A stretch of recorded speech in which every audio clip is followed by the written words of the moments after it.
expliquer des obligations que vous devez respecter qui ne sont pas généralement respectées par les mariés et qui peut nuire à votre déroulement? Concernant ma part, je fais tout pour respecter mes obligations.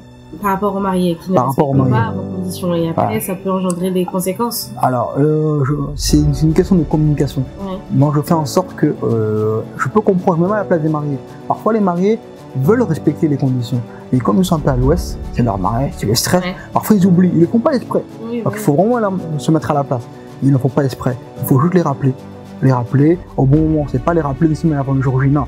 Et parfois, la bouquet, ça date 6 mois, 1 an à l'avance. Bah, au fur et à mesure, les rappeler. Mais pas également les harceler tous les jours, non plus. Mais les rappeler au bon moment, une fois par mois, dire bah voilà les obligations. Si c'est respecté, pas besoin de rappeler. Si c'est pas respecté, bah les rappeler calmement, dire bah voilà, il y a ça, ils disent ah oui c'est pas de souci, bah, ils vont comment dire se reporter et rattraper le retard. Voilà. En général, les répétitions ils durent combien de temps et à quelle fréquence? Alors nous, dans GLV Normal Manager, on fait 3 heures de répétition une fois par semaine. Oui. Voilà, parce que pour nous, c'est ce qui permet de vraiment de constituer une vraie chorégraphie. Donc 3 heures de chorégraphie une fois dans la semaine. Le jour J, comment ça se passe? Vous êtes là que pour l'entrée, que pour les danses, ou vous êtes là aussi pour danser avec les invités? Et comment ça se passe au niveau du panier repas? Est-ce que vous participez au repas? Alors nous, le jour J, on ne se limite pas qu'à faire des chorégraphies. Une fois les chorégraphies faites, notre slogan en fait dans GLV Normal Manager, c'est 100% ambiance. C'est-à-dire qu'on se dit qu'on doit maintenir l'ambiance jusqu'à la fin de la soirée. Jusqu'à la fin de la soirée, nous on met l'ambiance, on fait le show, on anime, on divertit, que ce soit les mariés et les invités, on leur invite à venir danser avec nous. C'est vraiment une ambiance vraiment au maximum. Et pour tout ce qui est repas, nous sommes assez autonomes dans notre façon de faire, c'est-à-dire que on prend déjà un petit déjeuner bien avant notre prestation. Ensuite, vu que nous sommes personnes d'honneur, on peut participer à ce qui est le vin d'honneur. Donc on peut même participer au vin d'honneur, on mange au vin d'honneur. Et le soir, il y a le repas du soir pendant la fête. Donc nous, pour manger, c'est pas un souci pour nous. Donc vous êtes un petit peu animateur aussi. C'est ça, c'est ça. C'est un rôle vraiment global. D'accord.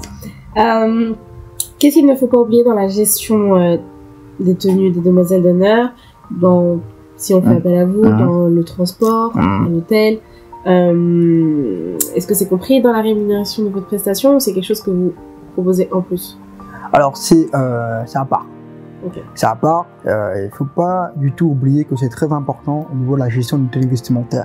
Par rapport au thème de mariée, encore une fois, ça fait partie dans le cadre des obligations, les clients, qui doivent mettre à disposition les tenues vestimentaires. Également, lorsqu'il choisit 4 garçons ou 4 demoiselles d'honneur, bien faire attention aussi également à prendre en charge l'hôtel, le nombre de chambres. Il faut comprendre que l'hôtel est très important. C'est aussi le confort. Il faut pas du tout négliger les garçons demoiselles d'honneur. Il y a des personnes qui vont les représenter du début jusqu'à la fin, et eux qui vont faire leur mariage. Donc en gros, le confort est aussi très important parce que, mis à part les répétitions, comme mon collègue l'a dit, 3 heures par semaine, un mois avant le jour J, intense.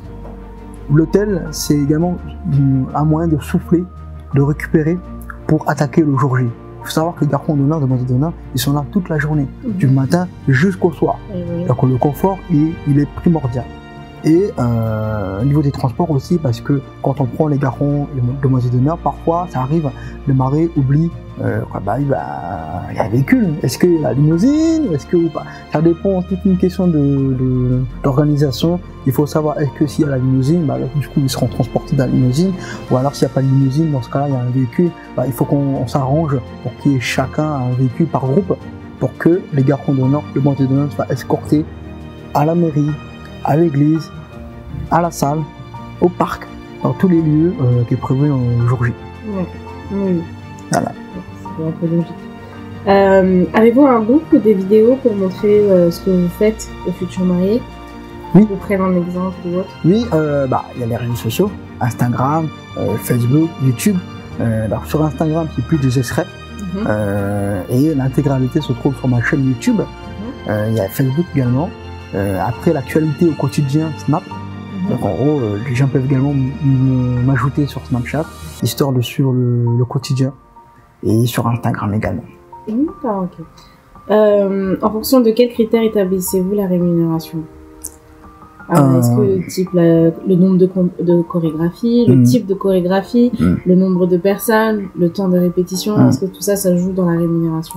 Alors moi j'ai 3 formules pour commencer. Okay. J'ai 3 formules. La première formule c'est chorégraphe. Okay.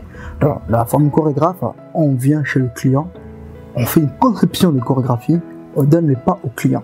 Okay. Ça s'arrête là. À partir de là, il y a un tarif dédié pour ça. Généralement dans la communauté congolaise, c'est 2 entrées. Première entrée, deuxième entrée, que je qualifie sous forme de cortège. Ensuite, il y a une entrée, on va dire un spectacle, que je qualifie sous le nom de flash mob. Tout dépend de ce que le client veut. Si le client prend la première formule, du coup, il y aura les 2 cortèges. Et s'il souhaite un flash mob, c'est en plus. Ensuite, j'ai la deuxième formule, qui est manager. Donc en gros, c'est la formule chorégraphe, plus l'encadrement des garçons et demoiselles d'honneur. Donc c'est un plus, s'il le souhaite. Et la dernière formule, c'est l'équipe de garçons et demoiselles d'honneur que je mets à disposition. Pas forcément l'intégrale, ça peut également compléter leur groupe.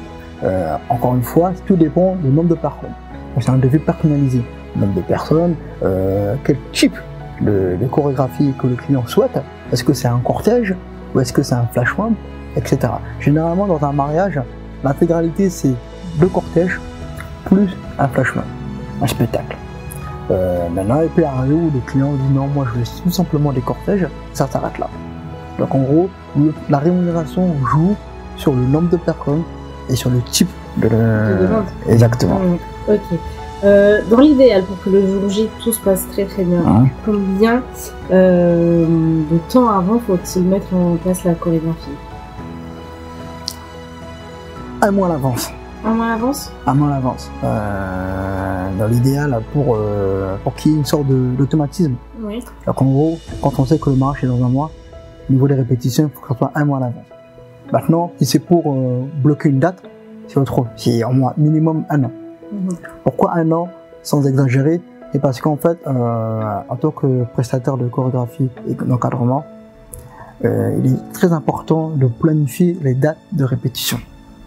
Et pas négliger. C'est pas comme les autres prestataires, ils peuvent venir le jour J et ils peuvent enchaîner chaque prestation le jour J. Tandis que moi, j'ai un travail en amont, avant le mariage. Et également un travail, que ce soit dans la communication, dans la chorégraphie et ensuite attaquer le jour J. Donc il est très important que les clients doivent bloquer 1 an à l'avance. Et si c'est pour les répétitions, 1 mois à l'avance pour les automatismes. Parce qu'on peut faire prendre 3 mois et arriver au jour J, ou même 1 semaine à l'avance, on l'oublie. Okay. Donc 1 mois, c'est parfait. Est-ce que ça change quelque chose que ce soit vous qui proposez les demoiselles d'honneur ou ce sont les demoiselles d'honneur des mariés? Est-ce que ça change quelque chose? Oui, ça change un peu au niveau de la qualité de rendu visuel. Si ce sont mes propres garçons et demoiselles d'honneur, là c'est sûr que la qualité, le rendu visuel est différent si c'est leur propre garçon et demoiselles d'honneur. Maintenant, si le client a des garçons et demoiselles d'honneur qui savent danser très bien, tant mieux. Maintenant, moi je peux pas garantir. En gros, si le chorégraphe propose une chorégraphie et que les garçons et demoiselles d'honneur n'arrivent pas à exécuter, on va faire en sorte que le jeu soit à l'aise pour tout le monde. Et voilà, en gros, il y aura un travail fourni à l'image des mariés. Mais ça change quand même quelque chose. Ok, d'accord. Est-ce que vos chorégraphies sont 100% inédites ou c'est des chorégraphies que vous reprenez quelque part, dans un clip ou même dans des films? Alors, au niveau des chorégraphies, il faut aussi respecter l'artiste. En gros, si on constate qu'on doit récupérer une chorégraphie d'un artiste, il faut au moins minimum 50% des pas effectués par l'artiste. Et le reste, on va faire une conception. On va essayer de créer. Mais c'est pas 100% une conception. Par contre, si c'est un instru, parfois on peut danser sur un instru. Lui, on peut conceptionner, vraiment que ça soit en sorte que ça soit original. Donc, à bien faire la différence entre l'instru et une chanson d'un artiste, d'un clip. Et si vous, par exemple, vous allez créer une chorégraphie, vous n'avez pas peur que ce soit repris par quelqu'un d'autre ou ça vous dérangerait? Non, pas du tout, pas du tout. Partageur. Non, honnêtement, pour vous dire la vérité, c'est un plaisir, c'est une fierté. Si quelqu'un reprend mais pas des chorégraphies du groupe J'ai élevé au normal majeur, ça voudrait dire qu'on a réussi. Ça voudrait dire qu'on a inspiré. Et quand on inspire, il y a une fierté. Et voilà, quoi. Donc, en gros, moi, ça me fait vraiment plaisir. Comme Coco Chanel nous dit, je pense que Coco Chanel a dit, prenez mes idées, mais j'en ai d'autres. Oui. Voilà. Donc, non, il n'y a pas de souci. Hein. Ça me fait plaisir. Merci d'avoir répondu à mes questions. Merci à tous aussi. On va passer aux questions d'auditeurs. D'accord. Première question, Sophie Demondi. J'ai vu sur Instagram une entrée des mariés et je souhaite avoir exactement la même. Est-il possible de reproduire à la lettre ou cela ne fait pas partie de vos principes? Alors, coucou pour commencer. Merci d'avoir posé cette question. Elle est très importante. J'estime que pour commencer, si aujourd'hui tu veux reproduire à la lettre la chorégraphie que j'ai mis en place pour les mariés, tu peux. C'est une fierté, c'est un plaisir de ma part et au nom de l'équipe. Maintenant, aujourd'hui, si tu veux par exemple me prendre en tant que chorégraphe et me demander de reproduire à la lettre, c'est problématique. Par question de principe et par respect, je ne le ferai pas. Maintenant, si tu veux reproduire et que un membre de ta famille ou des amis, j'estime que ça peut être problématique pour question de fierté, parce que ça peut être plagié, hein, en gros c'est ça, un copier-coller, je te conseille de ne pas le faire. Mais sinon, en soi, honnêtement, en soi, si c'est en dehors de moi, ça me fait vraiment plaisir, c'est une fierté, et tu peux copier à la lettre. Maintenant, il faut bien faire attention et se mettre d'accord hein, avec ton entourage pour pouvoir le faire. Mais sinon, pour moi, il n'y a pas de problème, c'est une fierté. Ok. Question de Vanessa de Liège. Mon fiancé n'a aucun garçon d'honneur.